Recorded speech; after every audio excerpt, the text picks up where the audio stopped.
Tuhan bersamamu.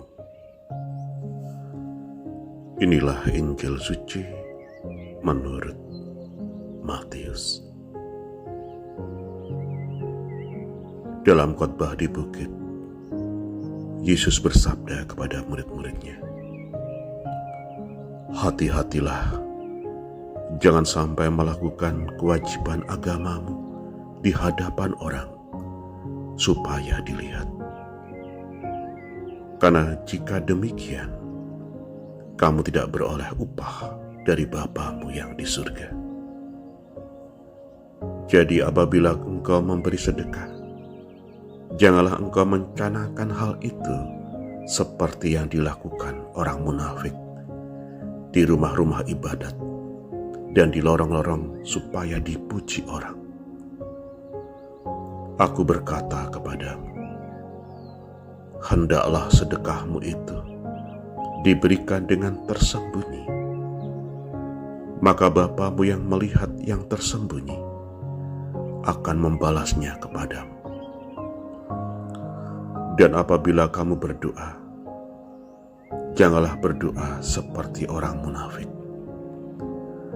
Mereka suka mengucapkan doanya dengan berdiri di rumah-rumah ibadat dan pada tikungan-tikungan jalan raya, supaya mereka dilihat orang.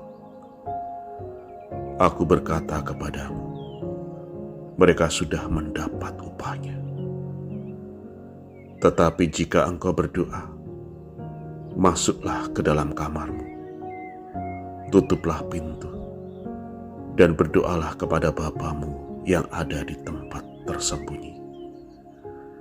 Maka Bapamu yang melihat yang tersembunyi akan membalasnya kepadamu. Dan apabila kamu berpuasa, janganlah muram mukamu seperti orang munafik. Mereka mengubah air mukanya supaya orang melihat bahwa mereka sedang berpuasa. Aku berkata kepadamu, mereka sudah mendapat upahnya. Tetapi apabila engkau berpuasa, minyakilah kepalamu dan cucilah mukamu, supaya jangan dilihat orang bahwa engkau sedang berpuasa, melainkan hanya oleh Bapamu yang ada di tempat tersembunyi. Maka Bapamu yang melihat yang tersembunyi akan membalasnya kepadamu."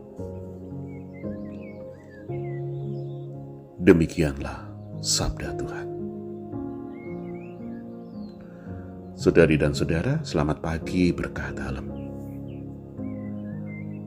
Kewajiban keagamaan entah dalam hal memberi sedekah, berdoa, berpuasa, dan bentuk pemberian atau pelayanan lainnya adalah ungkapan hubungan pribadi seseorang dengan Allah.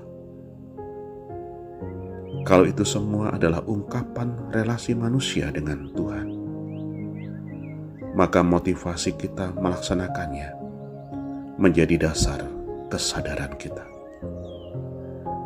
Apakah selama ini kita lakukan dengan motivasi murni karena kasih kepada Allah, untuk kemuliaan Allah, tanpa mengharap pujian manusia, atau kita lakukan dengan tendensi tertentu, motif terselubung, dan demi kepentingan pribadi?